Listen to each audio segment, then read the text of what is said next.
What's up, everyone? Welcome back to another season of the Game Plan, where we break down DFS and sports betting with sports betting legend and top-ranked DFS player, John Statsational Alesia.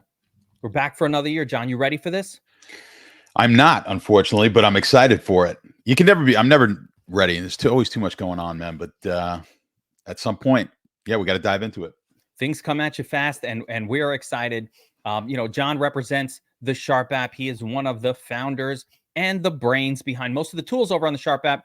We'll talk about that a little bit as well. And we are sponsored by Mojo Fantasy this week, and we're going to talk about them a little bit as well. But John, let's get into it. We've got a spectacular game to start off the big weekend of festivities. Thursday night football, Lions at the Chiefs. Chiefs now -4.5. The number keeps moving down. I'm assuming based on the -4.5, this was -7 before the Kelsey news. I'm going to assume that the thought right now is that Kelsey will not play. I would assume he's not playing. I mean, what's the point, right? What's the point of putting him in there? Tweaked the knee yesterday, hyperextended it. It's moved on that. I'm just trying to see with the, I think it was moving kind of before there too. I got this at a bad line. I mean, I've got it at 6.5. Quite frankly, 6.5, 5.5. You're usually pretty good. It doesn't really matter. 6.5. They're going to have to cover the 6.5 if they cover 6.5. Did you take? They cover the 4.5. KC? They probably cover the 6.5. So I'm not too concerned. But I did take this game. I did take Kansas City earlier, maybe a week or so ago, and so not great. I wish I would have got the better line, but I'm still okay with it. He's unusual. Very few players outside of a quarterback will move a line all that much, but Kelsey's one of the few who will. But I'm still not terribly concerned about it. I think it's probably going to be an overreaction in the market on that game. I like Kansas City here in this game still. Interesting. I think that Kelsey does affect the Chiefs quite a bit, because I think primarily the reason it moved the line is because they don't have anybody else.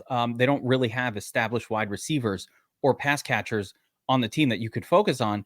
But you know what? We kind of thought that last year going into the season, but Kelsey was the guy, right? So it's going to be interesting to watch and observe and see if Mahomes can pull off his magic if his top guy isn't there, and they don't really have any name brand wide receivers. Now, I'm not going to focus too heavy or at all on the DFS options for this game, because we are breaking down a full showdown breakdown for that single gamer later today, and we'll dive in and we'll get the turds and the Noah Grays and all that stuff. So I just want to kind of look at some betting angles. I know that you bet the Chiefs here. I don't know that I feel like I'd have regrets now knowing that Kelsey's out. I'm not sure. I'm not happy about it, but I still feel okay. Yeah. Let's move on and let's talk some main slate games, John. And first up, we've got the Panthers at the Falcons. Really low total, 39.5 points. Falcons home, 3.5-point favorites. Listen, I'm excited about a couple of the running backs in this game. Let's say I like Bijan a lot this year. I kind of like Miles Sanders a little bit, but this game does not stand out for me from a DFS perspective beyond maybe those two running backs. I'm not touching a game with a 39.5-point total. No, I mean, it's one of the worst totals on the board, worst games from a DFS standpoint. Yeah, like you said, there might be some interest here at the running back position. It's tough with my numbers because you're looking at last year's statistics when I look at my stuff. So kind of going into this season, you have to sort of project. And that's where you're going to get a huge advantage in the betting markets and in the DFS market, where if you are better at predicting a team that you think, or a quarterback really, that you think may be a lot better this year, may take a step up. Maybe there's a rookie quarterback you like, or a quarterback in his second or third year that you think takes a big step up, then you have an advantage over the field, because we're all playing basically from last year's data. So if by chance here, one of these quarterbacks is way better than the market thinks, I don't think so. I'm not going to take that stance.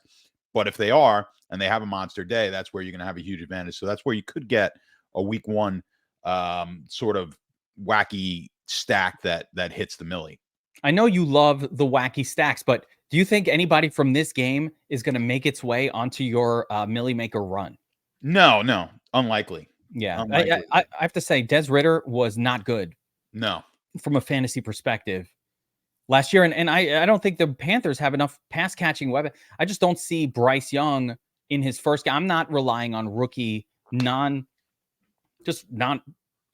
a running rookie. I'm not relying on him, but a non-running rookie quarterback in week 1 in a 39-point total. That's not for me. Any betting angles here? Can you take a shot on either side of this? I kind of think it's dog or pass in a sense that I don't really know who's going to win this game. Yeah, I don't love the game from a betting standpoint either. Just the one other DFS thing I would throw in is you do have you have Drake London, right? He gets a high percentage of their targets. He's a pretty high target guy. I know I looked at it a couple of weeks ago. Like when you look at the targets he gets, it's in the elite level.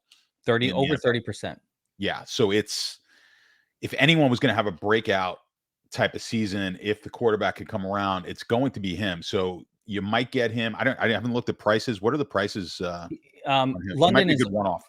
London is in a group that looks really good on DraftKings. He's around 6K. I don't know if it's 5,500, 62. I forget at the second, but he's in a group that looks positive in the sense that like there are a lot of WR1 type guys, like Amari Cooper's in that zone. There are enough other what I would call WR1s that London really would need to get into the end zone to be relevant. I'd also remind you a little bit that Kyle Pitts was like hurt for a lot of the year last year. So I do think some, but not too much, but some of that over 30% target share, like he was hitting 40% last season, really. Some of that was because there was just literally no one else to throw to on the team. They don't have a WR2 of note, and they don't have, and when they don't have a tight end in there, it's just London and no one. I don't even know who the WR2 is on. I legitimately don't know who it is. Yeah, I'm not 100% sure either.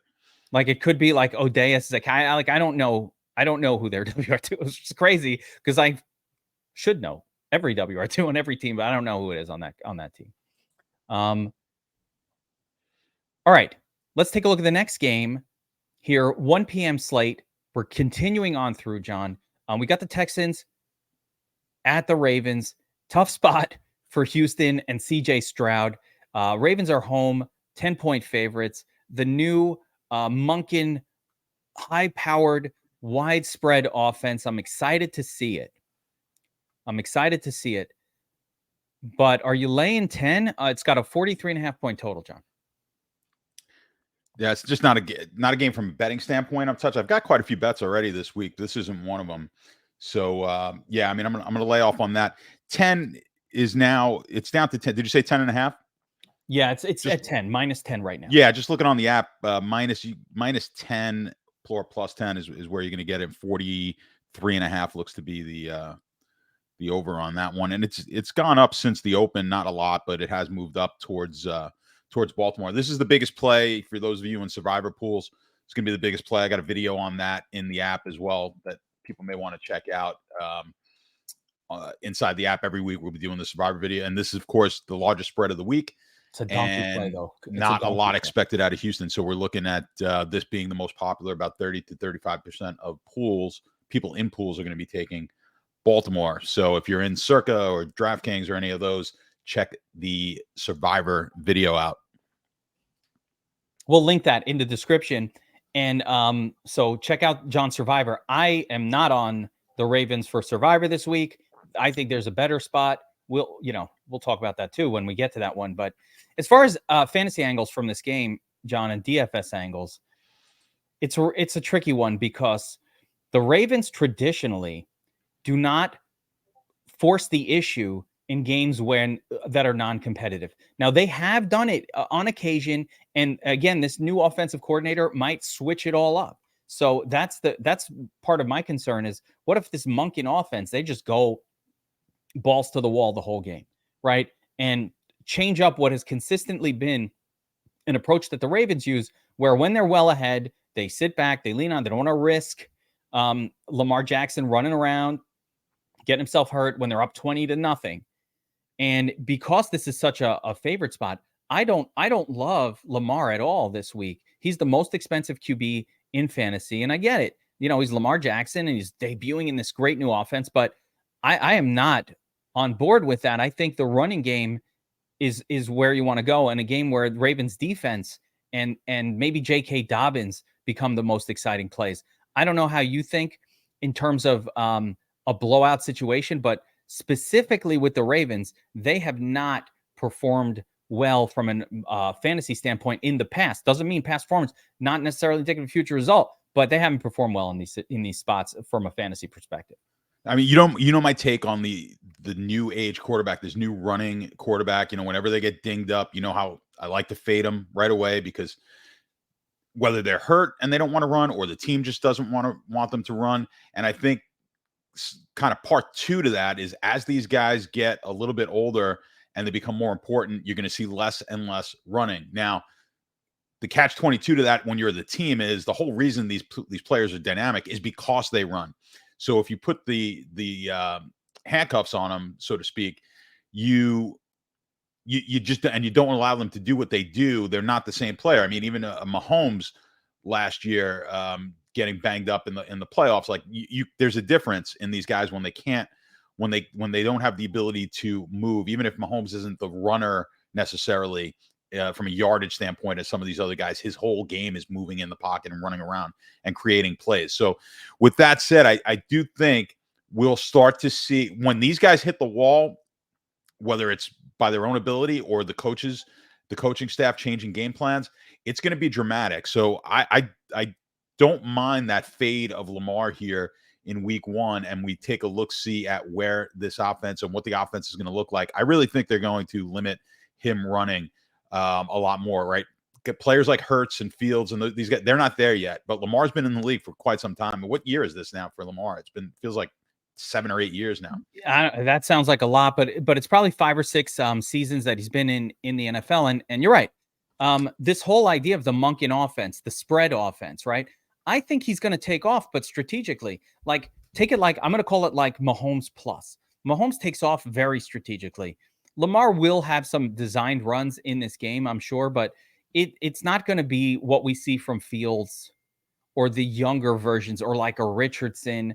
But more importantly, when the Ravens are up big, that's really when you're starting to, like, I feel like if Lamar's having a big game, it's just because he's throwing touchdowns. I don't even think it's going to be from running for touchdowns, because Lamar will be throwing for touchdowns. Again, styling on the Texans just to show I could still do it, but he's a veteran. So like I said, for me, the most expensive QB on the slate, I do not believe he brings 40-point upside in a game like this. So, rip me all you want, but I made a video talking about this already, and, the comments are like, this guy's stupid. He's fading Lamar. What a moron. Okay. John, With that said, I'd rather play him in a stack than play him naked then. You cannot play him naked. Yeah. Period. You do that, you're just throwing money away. Yeah. No naked. Yeah. All right. I totally agree. I think, like I said, for me, the piece from this game are Ravens defense and J.K. Dobbins. I'm not going to trust any of the Ravens wide receivers. There's just 3 of them, and I don't know if I was forced to choose one, it would actually be Zay Flowers for me, or like a Mark Andrews, because Mark Andrews will always smash. Zay Flowers just because he's the cheapest of the trio, and I don't really know who the WR1 is on that team at this time. All right, John, next up, we've got an exciting game between the Bengals and the Browns. We got a 47.5-point total, one of the higher totals on this slate. I believe this number has come in a smidge, but the Bengals are minus 2.5-point road favorites. Now, John, it's that magic 3, 2.5, 3. Are they trying to suck us into a Bengals sucker bet on the Bengals here? Yeah, I mean, it always seems that way. It moved from 1.5 to 2.5, so it's actually gone. The line has gone higher from the open, but from the original. But recently, I thought I saw it at 3 at one point. Yeah, it's been. You might have seen a rogue 3 out there, but for the most part, we've been sitting at 2.5 across the markets. But I'll just say I've got some future stuff. Again, I feel like I'm plugging everything, but it's preseason here, and we've got all this content on the Sharp app. So in my futures stuff, I'm pretty bullish on the Browns. I think the Browns to win the division's worth a couple of dollars. I believe they were, I want to say I got them at plus 350 a month or so ago, or 380, something like that. Tough division, obviously, but you're banking on the fact that Watson is now going to be back to where he was with Houston. I always equate it, and we'll talk about that when we talk about the Jets, where, hey, when Brady, if Brady's the greatest quarterback of all time, he went to Tampa and he didn't look all that great for like 10 weeks, maybe even 11 weeks, whatever it was, in Tampa before they go on and win the Super Bowl. So it does take time. Watson he had the advantage maybe last year of not having to play the full season, not exactly the way he wanted it to go, but he got to get in there the last 4 or 5 games of the year and started to look a lot better in the last couple of games. I think this year he comes in full training camp with the first offense. There's weapons on this team. I think this is going to be a really good game. I'm excited to watch this one. I'm bullish on Cleveland. I'm not touching the game. I don't like the 2.5, so I'm not going to touch it. But futures markets on Cleveland, I do like right now. I like it. Listen, we don't know with Watson, and that's the thing. We have no idea. I haven't seen enough. I didn't see enough at the end of last year to know, hey, this guy's back, and now we're it's a little bit of hope and a little bit of kind of logical maybes, but we have no idea. Maybe he's washed, and maybe he just sucks forever. That's in the realm of what might be, but more likely than not is exactly what you said. He had a proper training camp, and he should be flexed, stretched out as you want him to be, and kind of show at least the version of himself that we're used to. And from a DFS perspective, I mean, this game pops. The only thing that I'm concerned about is just a general history between these two teams where, like, the Browns have had Joe Burrow's number a little bit. I have a little bit of concern there, but how much credence to lend to something like that is a real question mark for me. Like, I'm not sure how much to lend to it. Burrow should be a popular play on this slate. We want those favored quarterbacks generally. So if Watson is doing good, I think Burrow is doing better. I like a lot of spots in this game. You have to like, I mean, last year, the Browns were one of the worst run defenses, just randomly. And it was a defensive philosophy thing with them.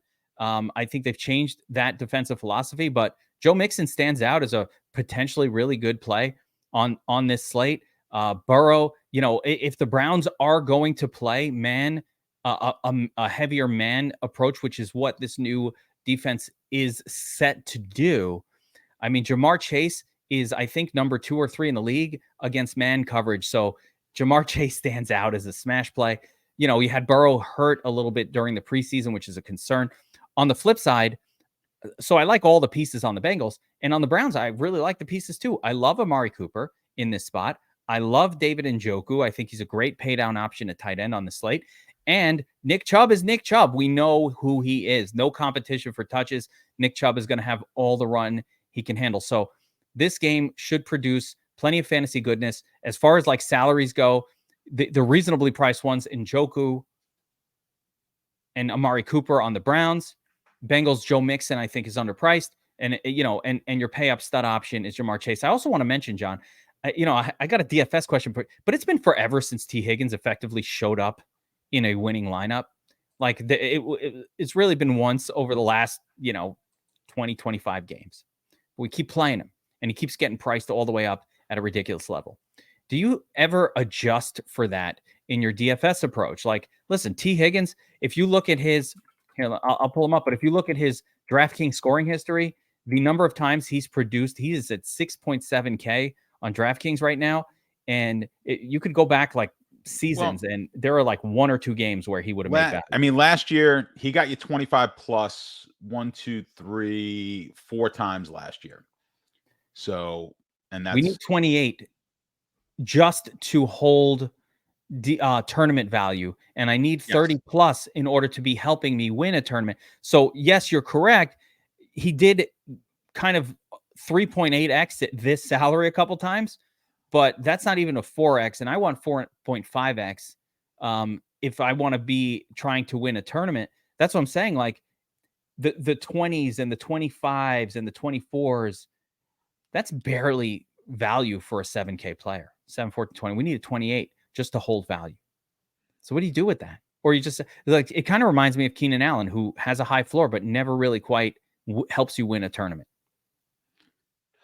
Yeah, I mean, to me, if you're certainly if you're hand building, you take that into account. As an MMA player, we're gonna get pieces of him in there, but just not at a high level. He's at 6,800, and again, I haven't looked at the full slate, but you said there's quite a few good options Oh my gosh, in yeah, in he that is. price range, so that you're not going to get too much of them in this game. Outside of, you're probably not going to get any. You probably shouldn't have any of them as a solo play. They're just going to strictly be paired up with Burrow, or potentially as a comeback if you want on the Watson side. But he's not the type of player that you're going to want in a Yeah. as a one off.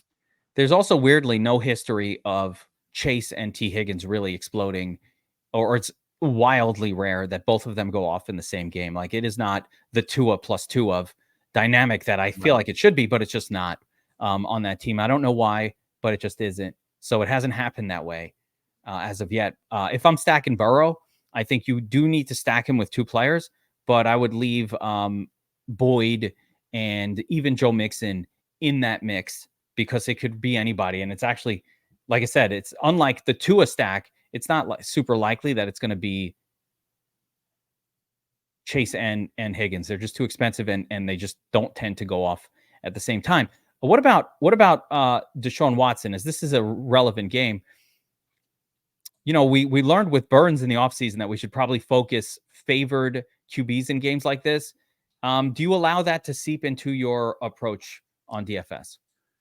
I haven't in the past. I said, but looking at some of the data, perhaps I need to change that. I would, you want to be cautious about looking too much at what has previously won, just because it's predominantly favorites. I get that. I think more of the takeaway from there is you could get away from the big underdog, where a lot of people like to play that 7+ point dog in the hopes that, oh, garbage time, they're going to get a lot of points. That's where I think you really gain the most information.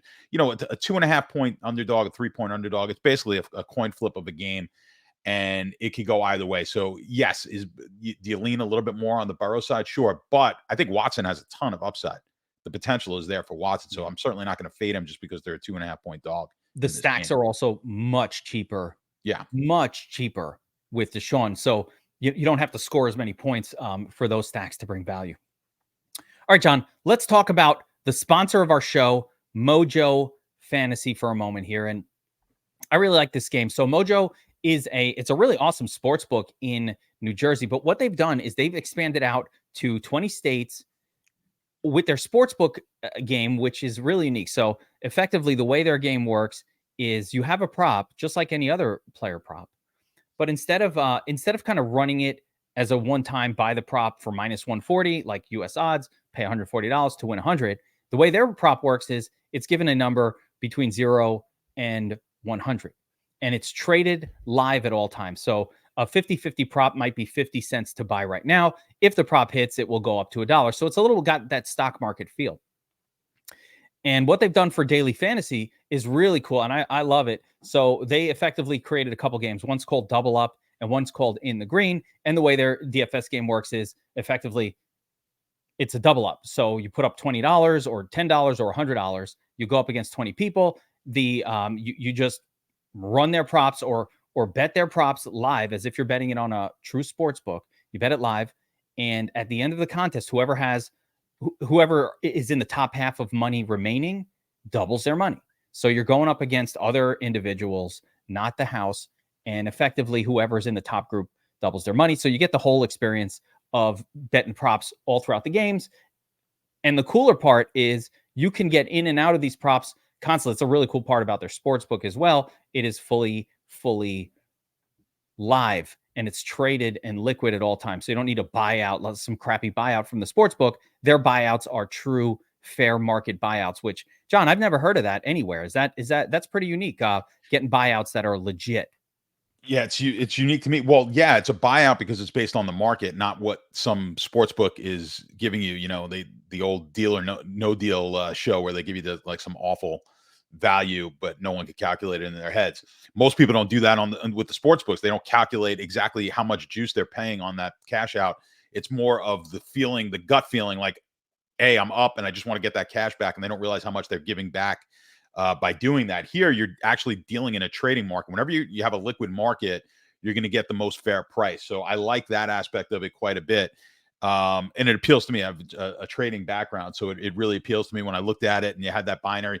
Everything trades 0 if whatever the prop is doesn't get there, 1 if it does. So everything's on the half point. So there's no pushes. Everything either wins or loses on the prop. And yeah, it's going to be really interesting. I think whenever you have something new, something different like this, you've got the opportunity to really investigate it and be sharper than the entire market. The time to make money on these type of things is early. So you're going to want to play it now. The NFL season starts this weekend, obviously. I think now's the time to really learn the game and make some money. That's what I'm going to be doing. I'm going to be breaking it down. Hopefully we'll do a little show on that. And I'll see if I can get you guys some good plays at least before the games start. But when the games are starting, that's probably where you're going to be able to make your most money. I love it. I love it. I think the game is really cool. Mojo Fantasy is available on the Apple Store as we speak. And that allows us to segue into our top prop segment, where we're going to talk about a couple of props that we could play on the sportsbook or on Mojo Fantasy this weekend that John loves. John, you are the top props man for Sharp App. You put out daily breakdowns of your favorite props of the day. Been crushing for multiple years, up just massive numbers of units on the top props article. And this is the Sharp App tool called the top props Proptimizer tool. So this is a great tool where you'll see the sportsbook odds, and we'll find our projection model and find the greatest edges. So give me a couple props that you're looking at for this weekend. Well, this is a tough one. We were talking about it before, actually. Now I got to bring it up. Which was now I'm forgetting. Yeah, Which total passing. Sorry, I should have left it up. I closed it, but it was total passing yards. And the passing yards for yeah. Excuse me. It was Jordan Love. Yeah, the passing yards on Jordan Love. I kind of like. My projections had him, I believe, at 236. Our projections have it at 230. This one looks really interesting to me, and I think you're going to take advantage of the fact that we've got. I think the overall market in general is pretty low on Love. He hasn't shown a whole lot, so I think we can take advantage of possibly a soft number here on the and the over of 211.5 on a defense that isn't very strong. The Chicago defense hasn't shown much. I think all the attention is on Chicago with Fields. I think we might be able to sneak in an over on the Love bet. I love it. I love it. And take a look at this. One of the cool things about the Proptimizer tool in general is when you pull up Jordan Love here, you can see that the best odds are on DraftKings. It pops that up right in front of you to see. But if you hadn't checked, so you're getting over 211 at minus 115. If you hadn't checked this, you might have wound up on BetMGM where you're getting the same money for over 214.5.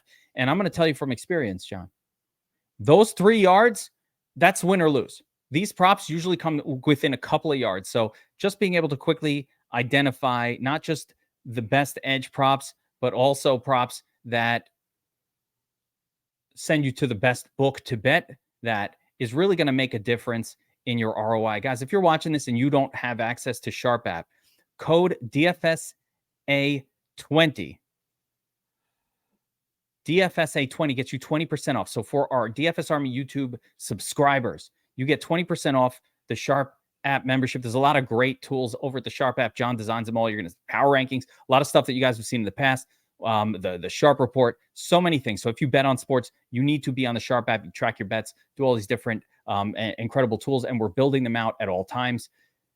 Promo code DFSA20 gets you 20% off your Sharp App subscription.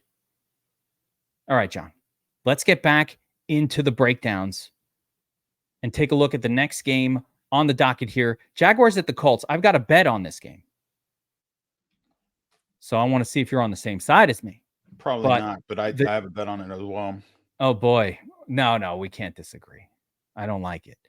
This is one of my favorite bets of the weekend. I did get it at a better number, but we are currently sitting at Jaguars -5. Road favorites against the Anthony Richardson-led Colts. No Jonathan Taylor. No quarterback who could complete a pass. No running back on the team, John. The Jaguars, hot team this year. Exciting, sexy team. -5 on the road. What do you say? Yeah, I do. I like Jacksonville for the in futures just because I do think that division is weak. So I think you can take a shot. AFC's tough, but I do think they're a worthwhile play on the for Super Bowl.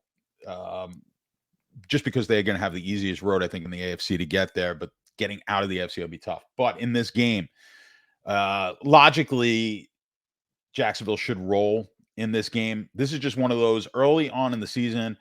I was waiting for weeks to play this game. And then I finally hit it at 3.5, the plus side of the 3.5. I And hit then as the soon as I minus. bet it, it goes to 5. And I'm like, I Yeah, sat here, I've been watching this since June saying, I think this is going to go higher. I think it's going to go higher. And it wasn't going higher. So I got a little worried that possibly this was going to come down to 3. I wanted to grab the hook. And within a week, it went to 5. So I've been, I'm over 2 here on these. I'm usually pretty good at it. And yeah, I'm probably on the wrong side. It's just one of those games. I love to fade early. You'll make money early in the season fading the teams that come into the season with the hype, and certainly teams that were in the playoffs the year before. This used to be a real, I mean, this was such a strong angle years ago. It's lost a little bit of its juice because ESPN posted something, or ESPN showed something about it like 2-3 years ago, and it sort of lost some of the juice, and the sports books have adjusted. But man, there was a time where you could fade playoff teams going against non-playoff teams in week 1 and just print money. the wise guy play. It was. It used to be. But I still kind of, I liked it at the 3.5. I hate the play now, but I'm already locked in at 3.5, so I can't tell you I'm not. But I'm not too excited. I don't like the way that line has moved now. Well, I'm going to tell you right now, I'm going the opposite. I fully comprehend what you're saying, but I think what's being missed here is how mid of a quarterback Anthony Richardson actually is. And I think that is the factor that he's just not, or let me put it this way. I'm going with the assumption, because I don't know, but I'm going with the assumption that Richardson is just not ready. He's not ready to, he's not ready to compete in this game. And therefore, I like the Jaguar. I just don't think the Colts can score. I think they're going to have a hard time scoring. Maybe defensively, they'll hang in there. And you're right, 5 is a rougher number, but I did get it at plus 3.5 or minus 3.5, which I feel better about. So Yeah, that was one of my absolutely. first bets of the entire card.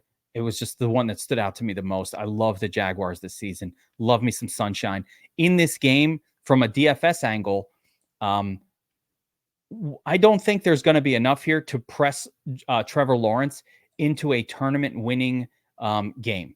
So this game carries a 45-point total, and on paper it looks pretty good. But because I don't really think the Colts will be able to make a game of it, I don't know that we're going to get a spike from the Jaguars offense. With that being said, I still like Calvin Ridley. He's one of those aforementioned players that's kind of a little underpriced, regardless of how you think of the slate. And like Calvin Ridley's cheaper than T. Higgins, for example, and he's his team's number 1 wide receiver. I've got Calvin Ridley in there to get between 7 to 9 targets in a game like this for 6.5K. I love that spot. All the other pass catchers on the Jaguars are live as well, but there's just a lot of them. It's too many of them. I like Jaguars defense in this spot as well, though, but they're not my favorite defense on the slate, but I think they're super viable. Again, remember how bad Fields was for his first season and a half with the Bears. I think that's in the cards here, John. I I think he could be as bad as Fields. Remember how horrible it was to watch a Bears game? listen. I still don't think he's going to be that great throwing the ball, but they figured it out how to run. Yeah, I trust me. I'm not going to be shocked when they get blown out of this game. I'm just Yeah. going by how I kind of cap things by the numbers and the trends and whatnot. But I like it. yeah, logically, you're 100% right. But we know logic doesn't always play into doesn't always play in. We get shocked all the time. People are going to take, this is another survivor pick that people are going to want to take because they're like, hey, let's fade Indianapolis, and it is only a 5-point spread, so it's not like they're a lock to win the game. We see these things happen all the time. Like you're looking at this, you're like, why aren't they just a 10-point favorite? Rookie quarterback. This team was terrible last year. Now you got the rookie. Okay, they're home, and home field is like 2 points now, maybe. No 0.75. Jonathan Taylor. Yeah, no Taylor. Like who's even running? Is Dion? Is it going to be It's Deion Deion Jackson Jackson or and a rookie, Evan Hull. Like they're supposed to split carry. It's going to be ugly. It's going to be ugly. We don't want that DFS. By the way, I didn't mention it, but we don't really want that DFS. I don't want that DFS smoke. I am not down with Deion Johnson, even at 4.2K. Other than like a little sprinkle, I don't trust him. I don't think that they will throw to the running back. I don't think running quarterbacks don't normally check down to running backs, so I don't expect it. I think Travis Etienne is playable, a little expensive, and a little bit hasn't proven to me that he's like a 26 to 30 plus point running back in any game. But Travis Etienne and Jaguars defense might be an interesting combo in a game like this. You know what these guys want, what these coaches never do, and it just never ceases to amaze me, is when you get these quarterbacks, especially these young quarterbacks who just are not accurate. Where is the place on the field that you need to be the least accurate? Down the field, because you let your wide receiver make adjustments and you think less. That deep ball is not a thinking pass. Where did Tom Brady, Peyton Manning, Drew Brees, where did they make their money? They made their money throwing 5-yard passes. Peyton Manning didn't throw anything over 5 yards the last 10 years of his career, right? But you need to be super smart and understand the defenses, because you need to make sure that those lanes are open, right? They knew before the game. It'll drive me nuts Sunday when I'm watching Richardson try to throw 5-yard slants and having them batted down and throwing it behind and throwing for interceptions. When you've got a running quarterback, you open up the field for him by throwing the ball deep and just no thinking. Throw the damn ball deep. Every once in a while, you'll complete one. Maybe you get a penalty, but at a minimum, it's going to open up everything else so that you can at least run the ball a little bit instead of the defense will have no respect in these games. You'll see it again, I'm sure, and they'll have no respect for the deep ball. Everything will be bunched up inside, and they'll be able to stop them. So, yeah, it drives me nuts. I know no professional coach is going to listen to me, but you should throw the goddamn ball deep with young quarterbacks. It's the only way. They're not going to do it. No, I know they won't. No, but I think part of it is they hold the ball too long. But a player like Richardson should be able to scramble around and actually have an advantageous time throwing it deep. So I like the logic. All right, let's move on. Next up, this is another, I think, really, really fantasy relevant game. We got the Bucks at the Vikings. This one has a middling total of 45.5 points, with the Bucks installed as 6-point road favorites. Now, John, I think my lean in this game agrees with what you talked about before about fading playoff teams. And I think I got a sharp bet on this game. I like the Bucks +6. Baker Mayfield, less bad than people think. Rachaad White, stud running back. Core play, NFL, Week 1. I said it here. Rachaad motherfucking White. Chris Godwin, core play, Week 1, load up. And you know what brings me to this conclusion, John? John's Statsational Alesia's power ranking sheet from 2022, which will be available all season long on Sharp app. Promo code DFSARMY20, DFSA20 for 20% off Sharp app. Because the Vikings were the team where fantasy points went to explode. They produced tournament winners, but with their horrible defense. So I want to target players against the Vikings. Give me the offensive pieces from the Bucks. No one likes Baker. Everybody hates him. I kind of don't like him either, but I think even Baker's a viable play. What do you say? Oh, well, apologies, because I was just reading a message that got sent to me. But you cannot be more right. Last year, Minnesota was the team that you wanted to stack games against. Now, they were also one of the worst teams, like you said, in the power rankings. If you looked at it, this was the most lucky team in all. They won 13 games last year with a negative scoring margin differential. I mean, you just don't get any more lucky than them. So I'm very bearish just on the season for Minnesota. Is the offense going to be, what part of their game is going to be that much better? Like, the offense won't get any better than they were last season. And is this defense going to be dramatically better than they were? They were a sieve. I mean, you wanted to target the game stacks. Almost every Minnesota game was the game stack target. When I did briefly look at some stacking options, I was working on my spreadsheets for stacks and just noticing like I was getting way more Baker Mayfield than I usually get. And I'm like, oh, okay. Well, they're playing Minnesota. That makes sense. So yeah, I would definitely look towards Minnesota. I'm sorry, the Tampa stacks here as potential. I mean, how crazy would it be Baker going Tampa first game and going off and winning someone a milli? But there is a chance of it happening. Now, as far as the betting markets go, I said I'm bearish on Minnesota. I've been looking to fade Minnesota, and I took the under on them for win total this season. Again, there's an article in the Sharp app on that. You can see all my win total bets, but that's an under that I like, and it kind of looks like a low number, but coming off a 13-win season. But this is a team that should not have won. I'm looking for a little regression back to the mean here, and so I like your bet of Tampa. I'm hoping we could get better than the number at right now. I mean, I'm hoping we could get the. Oh, you could get, or maybe you push the line. I wanted to show you. Maybe push the line up to 7. Do I move it to 7? Get that hook in there. Yeah, I'm not typically a buyer of points, so I'll kind of take what you get because you just never get the right price when you buy the points. So I know you guys. I know you and Gargano. You guys do the Wise Guys show, and Anthony loves buying points, selling points. He loves to take some crazy, and he's done well with it. I tend to just kind of stick to. I just try to find the best line I possibly can. I won't buy any points typically on these. So if 6.5 is the best I could get, that's what I'll wind up taking. Take a look at we this. were looking at this before. The Mayfield's over passing yardage on the app. Yeah, and this is again one of the cool uses of the Proptimizer tool on the Sharp app is I can bring up this game. Like I use this. This is one of the tools that I use for my showdown analysis and for my game analysis. But I could bring up the game and I could get all the props for this game. And then we look at the projection relative to the prop itself. And what's popping is like a lot of overs. Baker at 274 is a really high projection, but it makes sense. QBs tore up the Vikings last season. But everybody's projecting over Chris Godwin over 58 yards. I love this. I would hammer this bet right now before it moves. I think Mike Evans might not play, which will put this line in the 70s. Get it now.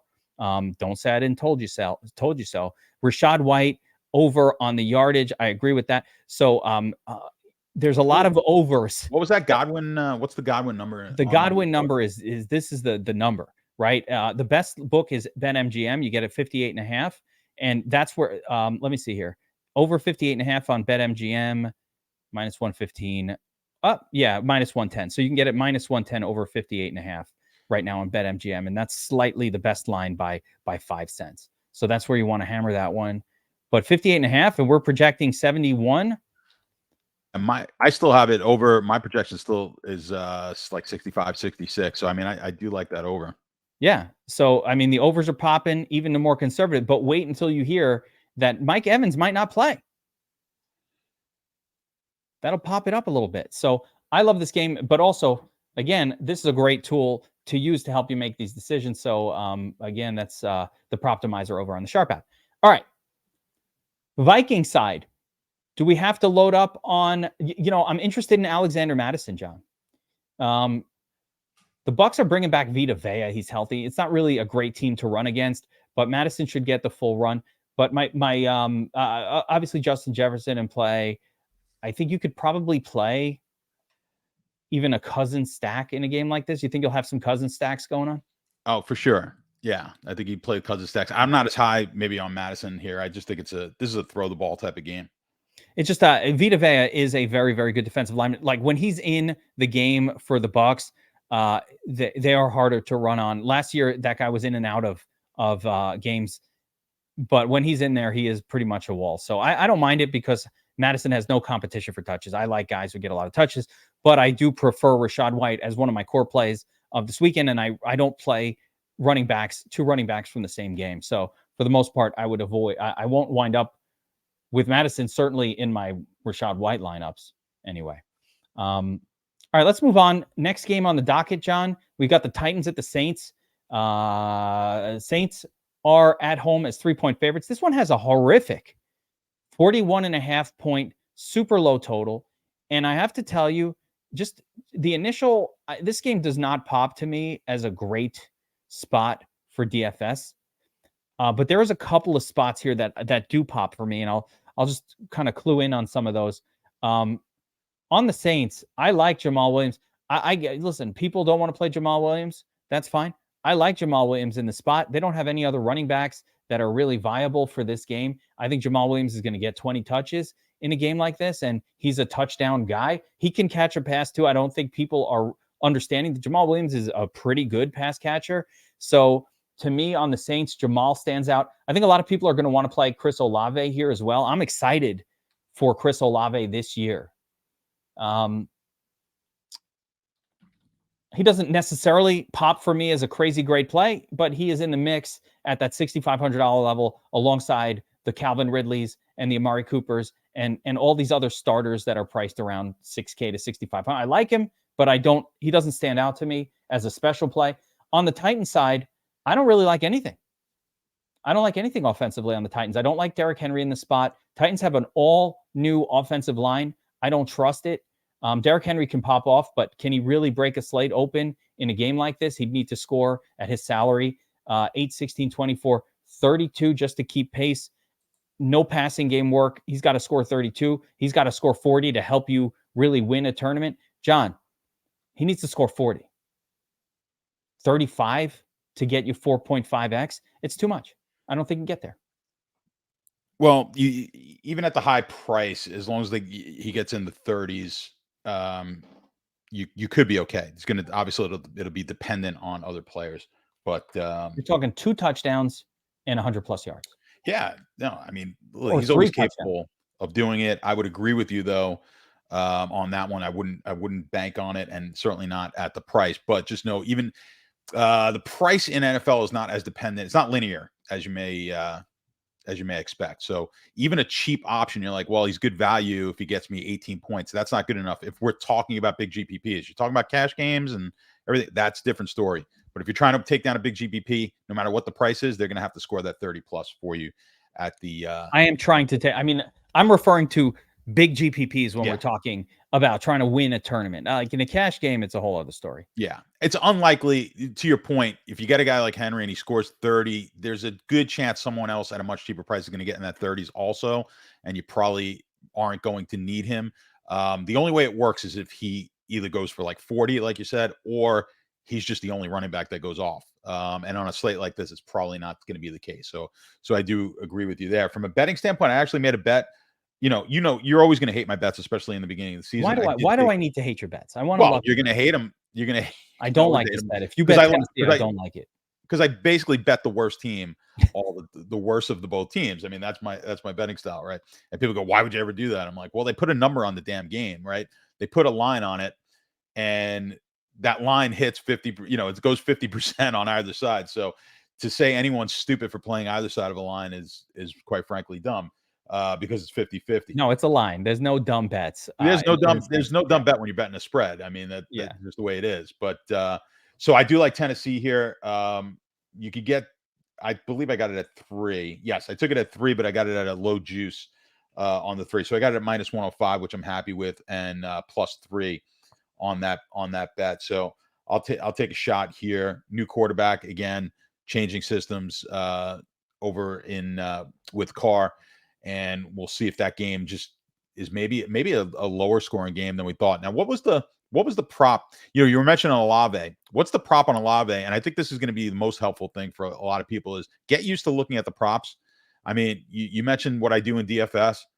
A ton of it has in every sport has to do with where the betting markets are. And the betting markets are becoming so much more liquid in the prop markets these days that's where you need to be looking. Like, don't worry about who's projecting, what projections you're getting from so-and-so and so-and-so. What's the Olave prop right now? Unfortunately, John, I wish is it not out yet?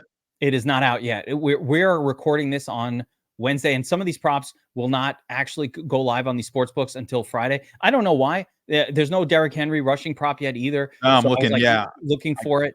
We got a Tannehill yardage prop, which seems I have crazy. Tannehill. Yeah, I could have just clicked. I'm like literally on the app, just like all I had to do was click it and not ask you. It's so much easier to do on the app. But yeah, so the Tannehill's at like 230. I mean, obviously it's going to depend on which book, but anywhere from 230, 225.5 up to 235.5 These tools are gold. You either go on directly on the Sharp app or right here on the Sharp.app website and pull up the Proptimizer.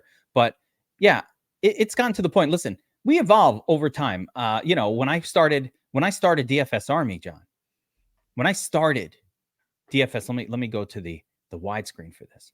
When I started DFS Army, my big innovation in fantasy football was using the game total and the spread to inform fantasy football decisions. Now, you might say, Kev, this is the dumbest shit you've probably ever said to me in all of our discussions, because who the hell didn't already know that? And my answer is, no one did in 2011. They were not doing that. DFS was new in 2011 and 12, and no one was looking, and on the fantasy side, no one was looking at the game totals. It just was not part of the cadence of what you did when you were breaking down your fantasy. So it was an innovation, right?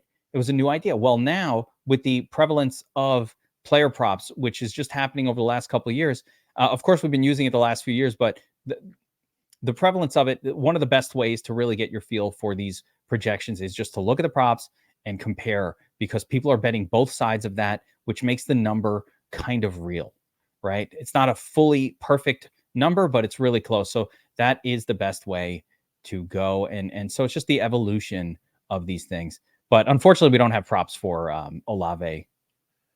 Well, or be on the lookout, because you were mentioning the price range that he's in. So you're going to have a handful of those guys who look really good. Just look at their yardage numbers, and just from there, you're going to get a good idea. Look at the yardage numbers. They're going to be close. Then look at the point, the totals in the game and what they're projected or what the prop is for them to score a touchdown.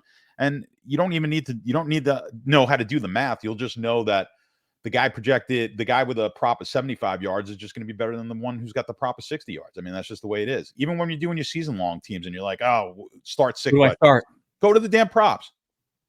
You're going to put me out of business. I'm sorry, but that's just the way it is. Listen, should I just stop?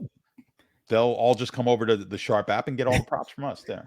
No one's going to ask me who to start anymore. They're like, wait, I know who to start. Shut up, geek. You don't know nothing. Put me out of business, John. Sorry. But yes, all of that's legit. And you mentioned that's why John builds the tools on the Sharp app and designs them, because he plays these games and he knows what's going on. It's what you need. It's what you need for your DFS. I use it too. So there we go. All right. Next up, another bet spot for me, John. 49ers at the Steelers. Gargano called me a sucker for this bet. He says, suck a bet, right? But 49ers are -2 on the road at the Steelers. There's a lot of hype around the Steelers this year, but I don't know. It's got a 42-point super low total. This game does not stand out to me from a DFS angle at all. 42 points, tough defense on the Steelers, tough defense for the 49ers. Steelers a tough defense, but kind of an ugly game in my opinion.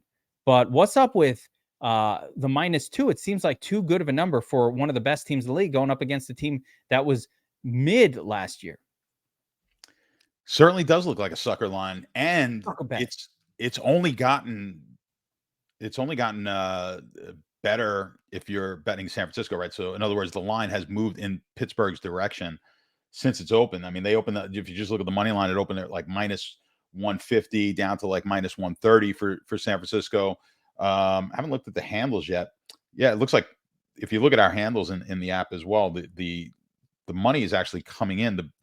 The bets are coming in on San Francisco. That would make sense to me. And the money's coming in on Pittsburgh. That also makes sense. The sharps are on the Steelers. Seems that way. I didn't look. Yeah, I haven't looked. We have the Sharp report in the Sharp app. I need to see if they got if we have some NFL in there. If we have, we do have NFL all over it. And I'm trying to see if we have that game yet. No, but the sports. So what we do, the info that we do have though, is that the sports book is in need of San Francisco. Believe it or not. And we like to fade the sports book in this. We actually fade on the Sharp report that Anthony puts out. We fade the book because it tends to be a sharp book. So especially when we're seeing sharp money on one side and then the book needs the opposite side, we like to fade the sports book. So interesting that San Francisco would be the side that they need, but the sharp money appears to be coming in on the Pittsburgh side. So Gargano's pretty sharp. So He's always sharp. He's on the sharp side. I'm the sucker. I'm the sucker better more often than not. But I don't care. I don't get it. Now I could be eating some crow next week, but I'm not taking the Steelers to win this game against the 49ers. The only way that happens in my mind is if the 49ers just aren't ready to play, which does happen in week 1. Just the offense just isn't in sync as of yet. But beyond that, I didn't see anything about the Steelers that tells me, yeah, everybody's talking about Kenny Pickett going to be better this year. I'll believe it when I see it, John. Any DFS angles pop for you in this game? McCaffrey, Najee? Yeah, let me look quick at the breakdown on my numbers from and again, it's obviously from last year, but when I just look at it, I look at the overhaul, like the Pitt side is just gross. And not a whole. Look, McCaffrey's always in play, but not a lot from the passing side on San Francisco side of the ball. So it's not a great DFS DFS game, I don't think. Yeah, nothing stands out for me. I'm really. This game is a total avoid from DFS in my mind. I'm not playing McCaffrey at his price. I'm definitely not playing Najee Harris. Maybe George Pickens, but him and Deontay Johnson about the same price. I don't really know. I don't get it. Brandon Ayuk is kind of cheap, but Brandon Ayuk didn't do anything under Brock Purdy last year. It wasn't like he had these great games. So even the $5K price point for Brandon Ayuk seems pretty fair. Nothing's popping for me in that game. Let's move on. Cardinals at the Commanders. Commanders 7-point home favorites. Cardinals are basically a dead-in-the-water team this year, appear to be tanking. I heard, John, that they're going to roll out Clayton Tune. Clayton Tune, son of famous Broadway star Tommy Tune. Did you know this? I didn't. Is that true? No. I was going to say, he's got to be way older now. Can you imagine? I just made that up. His name is Clayton Tune. I don't know anything about him. 4th round rookie. That's who you're going to run at your QB position. So they could have given up a 4th rounder for Trey Lance. Nope, we're good. Don't need him. We're happy with Clayton Tune. All right. Or they're happy with losing all their games this year so they can get the number 1 pick and get an elite stud at QB and get rid of Kyler Murray. I think it's the latter, John. Commanders defense, one of the top plays on this slate. You can't fuck with their running backs because there's 2 of them. And I don't know between Brian Robinson Jr. and Antonio Gibson, which one is going to be the featured one. I have no idea. Gibson has got some hype. I'm not messing with it. Wide receiver wise, Jahan Dotson's really interesting. Sam Howell, I think maybe is getting a little more hype at this point than he should, although I think he's going to have a good year. If Terry McLaurin is out, though, Jahan Dotson is an interesting play on this card at 5K. There's even a little sneaky tournament upside with De'Ami Brown, who played college ball with Sam Howell, and he will be probably the WR3 if Terry McLaurin is out. Cardinal side, avoid. Commanders defense, play of the week. What do you say? Yeah, just from a DFS standpoint, not a whole lot. Let's just go quick over the betting. 38-point total, I forgot to mention. Yeah. So the total, that always gives you the red flag right away on as far as for DFS. Of course, maybe the defense I haven't looked at. The prices on that. Commanders defense will absolutely be the chalk of the slate. Yeah. And you'll see like a 30% owned defense. Which I hate. You like to fade. You'd always want to fade the chalky defense. When it hits, you just get crushed. You can't fade this one. I know. You have to, though. You can't get on because defense is so, even the best defense, you have to fade it. Trust me on this one. All right. Well, there is some DFS insight from the number 10 player. You have to fade. You have to fade it. When I do my number, the most difficult thing to project and predict is defense. It's just too. You get a punt return, you get anything crazy happens from another team. They go off and score 20 points, and we didn't expect them to, and they're the nuts. You just can't do it. So yes, you want to fade. If you're making a single lineup, fade the defense, even though it's the best play clearly on the board. From again though, from the betting mark, you did put a bet in on this one, right? Yeah, you did. I did bet the Commanders. I think the Cardinals can't score. Period. Yeah, you've got it at -6. Yeah. on the app, and Dude, I have not put anything I in. crushed closing lines. If you were I think following me on the app, you crushed some closing. We'll see if we you win. absolutely crushed it. Yeah, no, I've Yeah. not done a good job here. I didn't touch the game, but yes, this is. I think you're in a situation. I would agree. I tend to bet bad teams. I like betting bad teams. I don't like the whole tank. Here's the thing about tanking: players do not tank. Coaches don't tank, but organizations do. So they may not be putting the best product out there, but players are not. You know, trust me, the players are not playing to lose, and the coaches aren't playing to lose because they won't have a job, right? So they're all fighting for their job, and they're trying to win. You know, the players really could care less about who their number one draft pick is next year. So once the players get out on the field, the whole playing the tank thing. So it's just a matter of what's the personnel and how and of course they are lacking in personnel in Arizona. You're not going to want to touch it on a fantasy side, and I'd be leery right now about betting on them. Usually, I like taking these dogs early in the season, but I'm going to kind of stay off of this one from a bet standpoint. Washington, You would have that bet that. division. When I was looking at them in the futures, I think that division is going to be a lot better this year. I don't think Philly just rolls. I think even Washington's going to be better than they were. So that's going to be an interesting. I think that East is an interesting division. Philly still rolls, but yes, I agree. They're better teams across the board, and some of these teams are going to squeak out a win against Philly. I'm not sure about the Commanders, but I think the Giants and Dallas both have the potential to squeak a win out, a division win against the Eagles this year. I like the bet. I bet the Commanders -6. I'm happy to get it not off the round number of the 7. I don't know, like when it gets to 7, I like it a little bit less. They come back and win. But I just don't think the Cardinals can score. I don't care if it's Clayton Tune or Josh Dobbs or whoever the hell they throw out there at QB. They don't have anything else going on. People are gonna, and I guess they'll have to lean heavy on the Terminator, James Conner, but I don't think that's gonna do the job. So 38-point total though, stay away. Stay away. Another low total game coming up here, though looks sexier on paper to me than this last one. The aforementioned, we already talked about the Packers, Jordan Love. Taking on the Bears. Bears are at home. This is effectively a pick'em game, John. -1 for the Bears, 42.5-point total. Now, I loves me some Fields this week and every week. Like, that's my guy. But this total is scary low. And I'm having a hard time conflating those two themes because, well, on the one hand, Fields is such a great fantasy producer, regardless of what his team winds up doing. On the other hand, this is a pretty low total game. And I don't know why it's so low because the Packers, while both teams are likely to lean heavy on the run, and maybe that's what it is.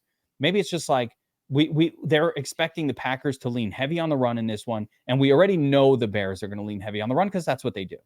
Yair Alexander puts a damper on DJ Moore for me a little bit, John. I love DJ Moore this year. I adore him. But in this game up against an elite cornerback that might be able to slow him down, it dampens it a little bit for me. And I'm curious as to your take on that. But do you see a betting spot here? I'm probably, if I had to go away, I don't know. This is a pick 'em. I'd probably lean Packers if I'm forced to choose, but I'm glad to not pick this one. Yeah, I'm not taking it either. I mean, the line has come from +2 down to +1 since it's open. So it has moved in the Packers' favor. I think there's certainly more hype on the Bears side. I think people are really down. We were just talking about that when we were talking about props before with Love. So I think people are a little bit more bearish in the market on Green Bay. Do I think Green Bay makes a lot of noise? I don't know, but I think that division is more wide open than maybe some people think. And I would actually take a stab at the Bears here in some futures just because I like to take the quarterback who has potential to make a big step up. And certainly Fields has that potential. I don't love how he throws the ball, but he's going to be a nasty weapon running the ball, and he's going to be a DFS darling certainly for the year. Now, he drives me bananas in DFS because now I can't just plug and play. I can't just configure my lineups like in one way. He's got to be a separate type of player here because he's going to get 30 points plus on his own and not really bring anyone along. I know he won last year with Komet, but it wasn't like Komet did anything. So no, but there were games where Komet on. I want to point this out. because we just did the back test streams and we relived this super fresh in my mind, John. You needed Kmet. There was never an occasion where Fields should not have been stacked and he won you a tournament. Like that did not happen. So the issue, I think, is stacking him with 2 was a mistake. It was stacking him with 1, but certain other guys need to be stacked with 2 players. But Fields, there was never an occasion last year where Fields was winning. Fields would have won you a tournament without at least 1 stack. And since you mentioned Cole Kmet, I did my matchup analysis on this game already. And technically, the best matchup in the passing game for the Bears is going to be Cole Kmet. The Packers are rolling out ne'er-do-wells and sandwich bagger and grocery baggers at safety in this game. Once you get away from Yair Alexander, their secondary is a disaster. So I think the guy who's going to benefit the most is actually Cole Kmet. And weirdly, I do like Cole Kmet very much as a stack with Fields or even as a standalone play on this particular slate, just because that matchup is so much better than the other matchups in this game. I think it's so. I wish I could give you a strong opinion on this. It's driving me. It drove me nuts all of last year. The problem is, I'm gonna speak about it just from an MME and using the optimizer sort of standpoint. Is the projections are going to be lower on his pass catchers, and it makes it difficult if you're just running an optimizer to have enough. If you're using him in a stack, it's going to look at the pass catchers that go with him, and they're not going to be as good as far as projections go when you combine his numbers and them as compared to some other options. So you're going to get way less than where the market will be like 20-something% Fields, and you're just not going to have that much. So you've got to change how you do your building. So, and that's what I have to work on myself. And I think we spoke about this. We spoke about this on another show, but you do have to look into perhaps just building with your run type quarterbacks separately, and then adding into your 150 or however many lineups you're doing. Do 50 of them with just your run type quarterbacks and 100 normal, something like that, to get the allocations you want. Otherwise, you're going to be severely under the market on players like Fields. So I'm going to expand on that a little bit. For DFS Army subscribers, one of the things that we did in the offseason was back test streams, where we go back and rerun the entirety of the 2022 season. We use the Domination Station Optimizer. We look back and rerun. And one of the things we did on those streams was have some special guests on there. Burns was on a bunch of them with me, and John, you were on one of them. And we were talking about your approach to MMEing. And you're right.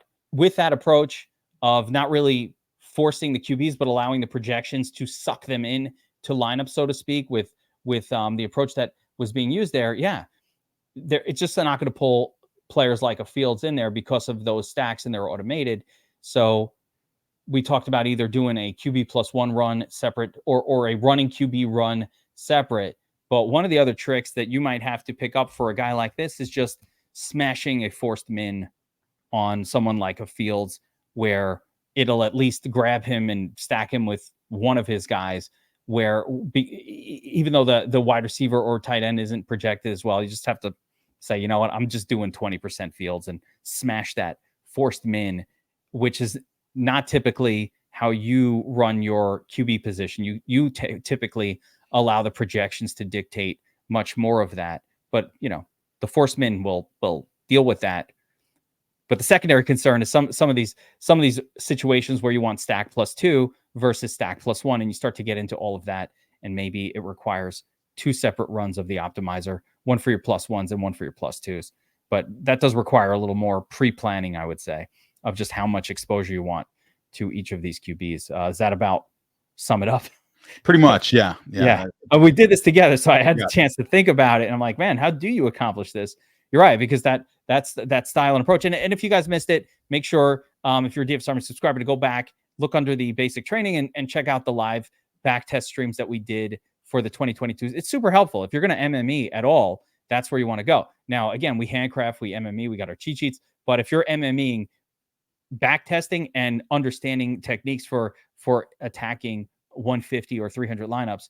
It's really, really important. It's one of the things we try to do, teach everybody these approaches. All right. Next game on the docket, Eagles at the Patriots. Eagles now -4 on the road as favorites, taking on the Patriots team that, just added Zeke Elliott to the mix, got their razzle and their dazzle, Zeke and Ramondre. Patriots have some sketchy things going on at wide receiver, not really sure. Juju got some knee issues. Devontae Parker oft injured. I don't know what they have, how they're coming into the season like this, but they're all pretty much healthy right now.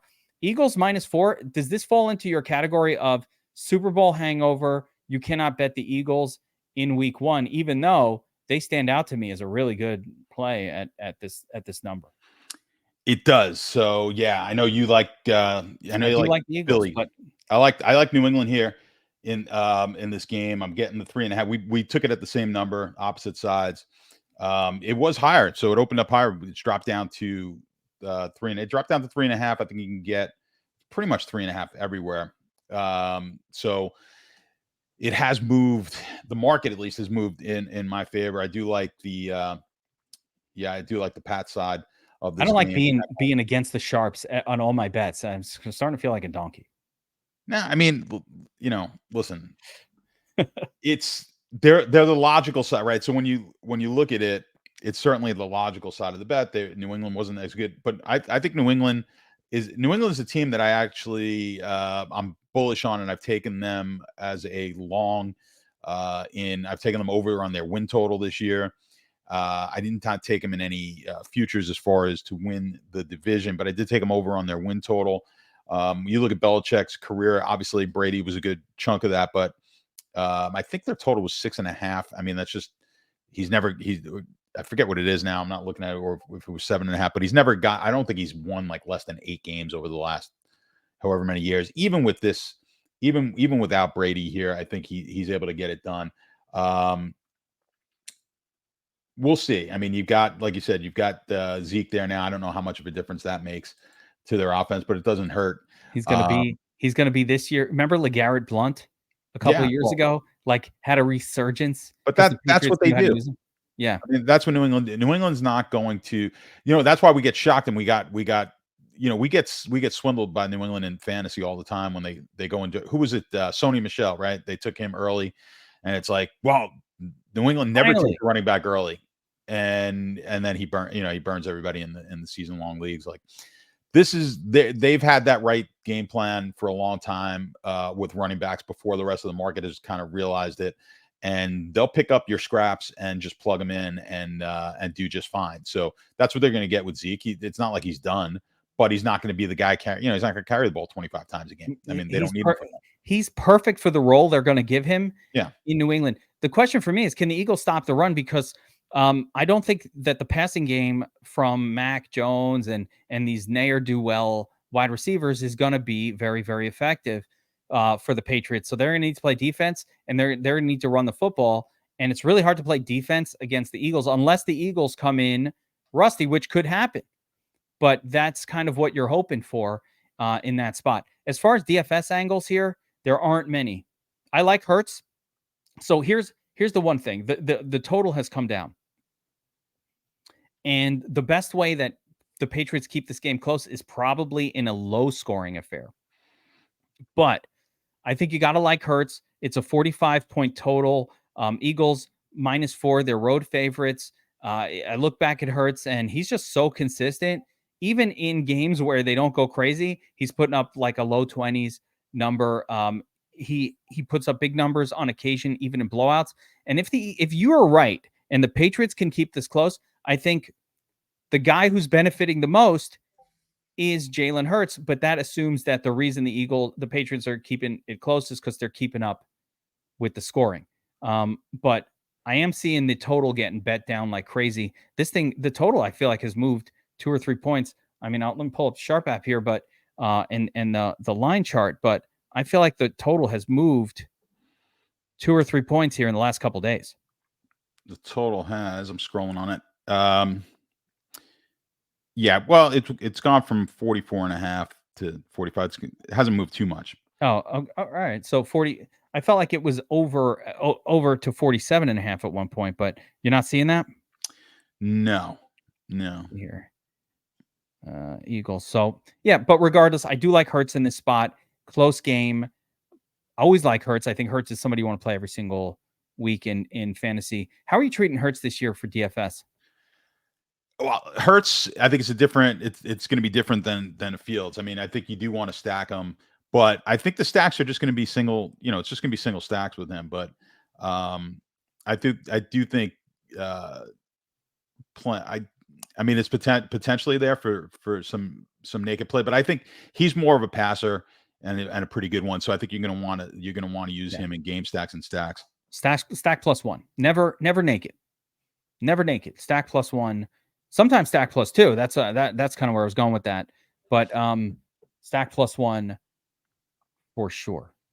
And the Eagles running back. I'm ignoring the running backs on this game completely. I don't like the Eagles guys. I don't like the Patriots guys at all here. We're coming towards the end. We're at the afternoon games, and here's another one. I think this has some sneaky potential before we get to the quote unquote game of the week, but this has some sneaky potential. Raiders at the Broncos. Raiders 3.5-point road favorites. Game total 44. There's some excitement about Russell Wilson and the Broncos right now. Can he be resurgent with Sean Payton at the helm? For the Raiders, I'm not sure that they lose anything going from Derek Carr to Jimmy Garoppolo. Might be the same. Jimmy might be better than Derek Carr. I don't know, but I don't think they lose anything. It's kind of a weird line. Raiders getting 3.5. Broncos could not stop the run very well last year. You got Josh Jacobs out there. A couple of interesting pieces. So any betting potential here? A road underdog, Raiders plus 3.5. Yeah, I'm not taking it on the bets. Denver is a team I do think is going to be better. I think you saw Wilson improve at the end of last season. I think that beginning of the year, again, it's that quarterback, high profile quarterback moving to another team. So he had that aspect going for him early in the year, and then Hackett was just an absolute mess.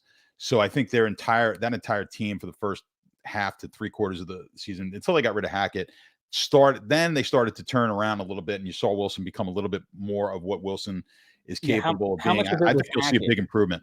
What How was much that? of it was Hackett, right? And how much was just Wilson washed? And we don't know. You don't know. And Wilson, listen, Wilson wasn't Russell Wilson the last year in Seattle either. I mean, he wasn't like putting up phenomenal numbers. So you have to take that into account. But I also don't think he was as washed up as he looked early in the year. I think they improved towards the tail end of last season. Now they're a little banged up here now coming into the season at the wide receiver position. So that could be a factor. But I'm a little leery. I agree with you on the Jimmy G. I think comes in and it's really just a pretty much the same type of player. He's not going to throw a lot of interceptions. He's going to kind of keep you in the game. So he's always been a good guy. He was great with San Francisco because that was the type of team that really he performs well with. And of course, when he had those few games in New England, I think he'll be fine here. He's not going to put up crazy numbers. That's not Jimmy G.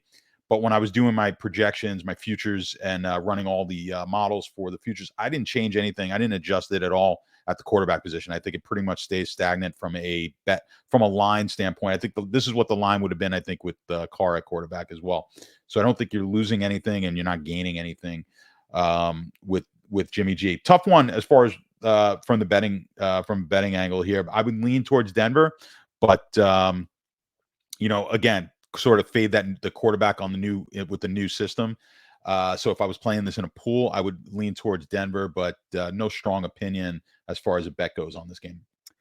I do have some strong DFS angles here, John, both pro and con for these games. So I think it's important to look at a couple different situations. Number one, Devontae Adams is going to go up against Pat Surtain the second. And you don't want that smoke. That's all I got to say. You don't want that smoke. Surtain is really good. Yes, Devontae Adams is great, but Surtain is really good.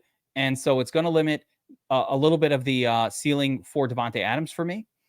I do like Josh Jacobs. And on that same note, because Devontae Adams likely to get shut down a little bit, maybe a Jacoby Myers might have some interest here on the Raiders side.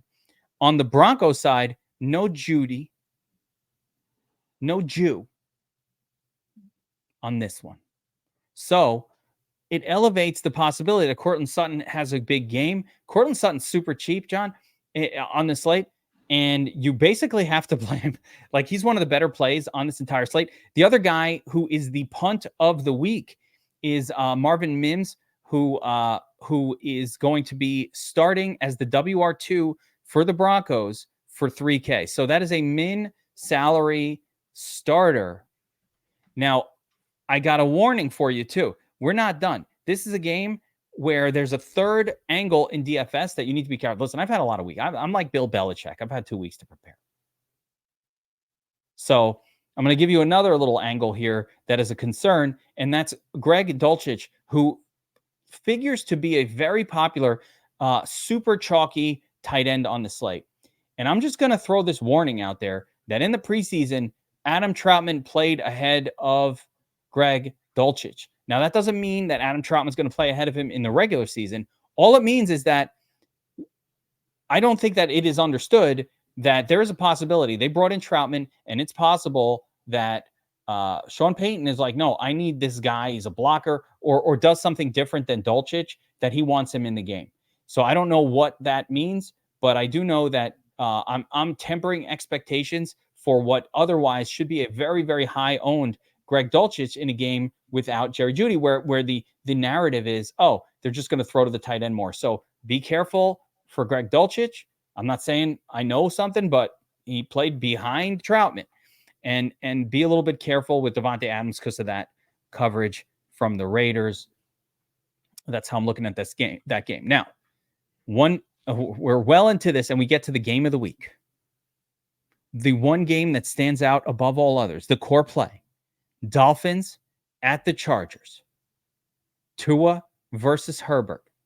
Okay, our projection model going crazy. Likes Tua for almost 300 yards in this one. The Chargers are installed as 3-point home favorites with a 51-point total. John, no other game comes close on the slate. It's not even this knocks it out of the park, this game. It stands out above all others. Herbert didn't have any tournament winning performances in 2022, but past performance not necessarily indicative of future results. Tua last year or 2 years ago, I don't remember when, I coined the phrase Tua with two of his pass catchers. The beautiful thing about Tua is he only throws to 2 people, Waddle and Hill. They ignore everybody else. Maybe the running back gets a couple passes. Maybe Durham Smythe, the tight end, gets a couple of shots. But for the most part, he's just throwing to 2 guys. And when he's having a big game, he does enough to carry both of them, not just one, but both of them to the finish line. Tua stacked with 2 of Waddle and Hill. That's the play. As far as Herbert goes, I love him. Herbert can be stacked across the board with Eckler. I love the Mike Williams stack with Herbert. I'm not so high on the rookie. Quentin Johnson is priced a little bit, I think, too high for me. And Keenan Allen is usually not a touchdown scorer. So I think his ceiling is a little bit limited, but Herbert also the kind of QB that should be stacked with 2 guys, but we want to include Eckler in that mix. John, what do you think of this game? Can you bet it? Dolphins +3. Interesting. Chargers at home -3. Gargano loves the Chargers. It's probably his favorite bet of the week. I don't mind that bet. I mean, I don't love it. Not touching it. The game has gone slightly in the Chargers' favor just from the money line. The spread itself's kind of stayed the same. The money line has moved from 123 to 136 on the plus 136 for Miami. So it's kind of moved in the Chargers' favor. The totals kind of bounced up and down, sitting around that 50.5, 51 number. Like you said, it's probably the best game DFS wise, at least on paper. It's going to be that one in the Tampa game that I think we may have started with, or one of the first games that we started with. So it's going to be those 2 games. You look at Miami last season, they were one of the worst teams against quarterbacks in fantasy. So you got to keep that in mind. Chargers were right around middle of the pack to quarterbacks, and I believe same thing with wide receivers. The Miami was one of the worst teams against wide receivers and tight ends last year. So definitely I like this game from a game stack standpoint. And like you said, when you take Miami, when you take Tua, you like having both of his pass catchers because he utilizes both of them. But you also, for sure, if you're going to go the Tua route, you also for sure want to make sure you get somebody coming back on the Charger side in this game as well. And who knows? You could actually play Herbert with both pass catchers on Miami side also. That would be wild. Just like Herbert to Herbert. The problem is the expense of it all, right? It's expense. Yeah, I haven't looked at the prices, but yeah, if you took those two, I'm sure the tight ends are pricey as well here in this game. But I'm going to look at it now. the tight end's not too bad, but the Everett's at 43. If you took an Everett, with Herbert and then Waddle and Hill make it really tough. 7,100. That's why I mentioned Mike Williams, because he's the guy that when he goes off, he's scoring touchdowns and he's 5,700. Like, he's in a reasonable salary range, Mike Williams, even though he's not as consistent as like a Keenan Allen. And the other issue is Eckler is a fortune. Yeah. It's tough to put a monster game stack together on this.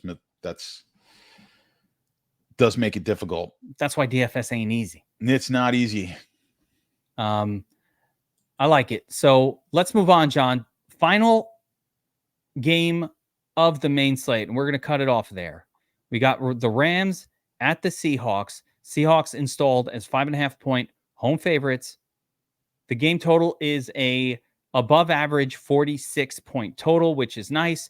The big storyline right now is Cooper Kupp. Will he or won't he? He's got the hammy issue. Don't know if he's going to play this week. So that is still a mystery. I think Kupp transforms the Rams when he's not on the team. It's very bad. It's a bad scene when he's not on the team. So I think that's a super important factor here. As far as the Seahawks go, there's a lot of mysteries. What usage will we see for Kenny Walker relative to Charbonnet? And of course, with the 3 wide receivers now, including Jackson Smith and Jigba, does that kind of cut into the target share? Because the Seahawks never threw to a third wide receiver. It was just Lockett and Metcalf. They did not throw to a third guy. Remember, they hit the tight ends a little bit. That was sort of how they did it. But now if they're splitting those even further, that might affect the volume a little bit for Metcalf and or Lockett. On the Ram side, if Kupp is out, Van Jefferson, screaming value, screaming play, I would say. And I kind of like Cam Akers in general this season, but I'm not sure about this game as a road underdog. How do you feel about it all? So I got the Rams earlier at 6.5. And of course, that actually is a good price that I got finally got a good one early in the week on that one. But yeah, again, then I get kind of snaked. I just assumed Kupp was going to be playing, and then he gets a little bit of a setback. So we'll see how that goes. Yeah, it changes things quite a bit. I love that number, by the way, with Kupp playing. I would have been all over it too. I feel like, I don't know. I mean, we'll find out soon enough, but Seattle is another one of those teams in my futures that I was very bearish on. I just thought they played above their talent level last year as far as win total goes. I think that they were not quite as good a team as they may have shown. I think they started to peter out a little bit. They were Geno Smith was like the shock to everybody early in the year, maybe the first half of 22. And he came back down to reality a little bit as well. I don't expect Geno to have nearly as good a season as he did last year. I'm just very bearish on Seattle on the whole, which is why I'm very bullish on San Francisco to win that division. I actually like just taking San Fran and Kansas City as a parlay on the to win their divisions and rolling with that. I think you get like plus 160 or something like that. On that parlay. I kind of like that. I just don't see any competition. I mean, Arizona is obviously out of it, and it's really Seattle. I don't think the Rams are good enough I think the Rams will be better. I just don't think they're good enough to compete for the division. So I'll take my chances here that Seattle's just not even close to what people think they are. So with that said, I kind of like the fade here early in the season. If I'm going to stand by that, then this is too much of an inflated price. But again, without Kupp, this is a totally, The game you've got two guys on the two pass catchers that are questionable this week that are like maybe the only two pass catchers that really changed a team dramatically. And so it's going to be interesting. And that's the fun of doing this stuff for a living. You get to you have to make those calls and analyze them. But we'll find out more, I guess, as the weekend goes on Cup. We probably won't know until the inactives come out, which will be the second, which is even more fun because that'll be the second half game. So we won't get those inactives. I feel like we'll know on Cup. I don't think that one's going to wait until. I think he's going to play, but you think he's going to play? I don't think. Oh, so. Actually, now with the setback, no, he's not going to. Yeah, no, he's actually going to sit. So we should be fine on. We should know on that one. I think Kelsey sits, and I think I had thought like before this setback, Cup was definitely playing. Oh, I thought so too. But yeah, this whole thing is now it's getting worse and worse. You can't take any. You just can't take chances on these guys in week one. So unfortunately, and I think I drafted him in a season-long league the day before it happened. I got him like 7th pick overall or something like that. So he is now. He's now if in a sharp league, he's not going until like round 3 or 4 at this point. He went ridiculously cheap in the auction last night, $41 something. That's what I'm saying. Like it is dropping. So let's wrap it up there. The Game Plan NFL Week 1. First, I want to thank our sponsor, Mojo Fantasy. Make sure to check them out. That's an awesome game. It really is. Gives you that sportsbook feel if you're in California or Florida or Texas or any of the other 21 states that allow that style of game. So make sure you check it out. Download it on the Apple Store. And, of course, check out the Sharp app. You've got all of the tools, the Proptimizer tool, between the Proptimizer and the Sharp Report, which is inside information directly from one of the sharper sports books that has been gold and tracked for multiple years. Very profitable tails and fades in the Sharp Report. You get all of that. And John, Statsational, Alesia, leading the team, designing amazing sports betting tools, the power rankings, everything. DFSA 20 on sharp.app gets you 20% off there. And of course, if you're not signed up at DFS Army, go now, get signed up. NFL 23 is the preseason code. Get your 15% off your VIP or NFL only membership. It is time. Get signed up right now.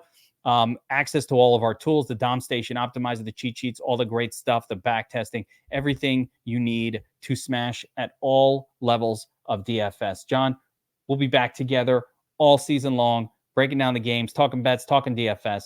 I'm excited. We'll see you guys next time.